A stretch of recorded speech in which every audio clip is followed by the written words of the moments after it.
Hello, it's John's Poetry Channel again, and today I am going to read you a couple of passages about what one might call the dark side of sexual desire and behaviour.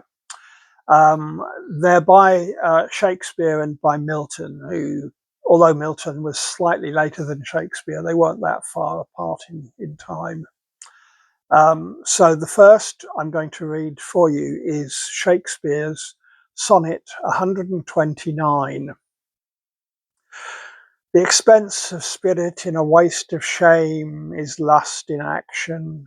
Until action, lust is perjured, murderous, bloody, full of blame, savage, extreme, rude, cruel, not to trust, enjoyed no sooner but despised straight, past reason hunted, and no sooner had past reason hated, as a swallowed bait on purpose laid to make the taker mad, mad in pursuit and in possession so, had, having, and in quest to have, extreme, a bliss in proof, and proved a very woe, before a joy proposed, behind a dream.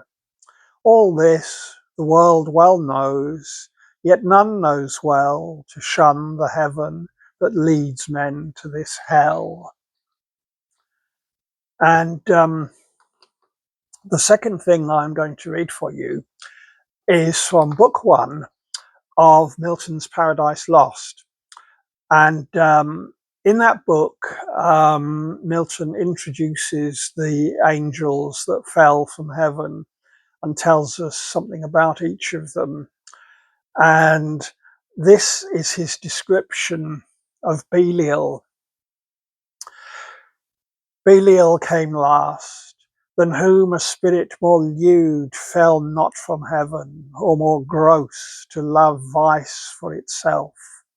To him no temple stood, or altar smoked, yet who more oft than he in temples and at altars, when the priest turns atheist, as did Eli's sons, who filled with lust and violence the house of God. In courts and palaces he also reigns, and in luxurious cities, where the noise of riot ascends above their loftiest towers, and injury and outrage. And when night darkens the streets, then wander forth the sons of Belial, flown with insolence and wine.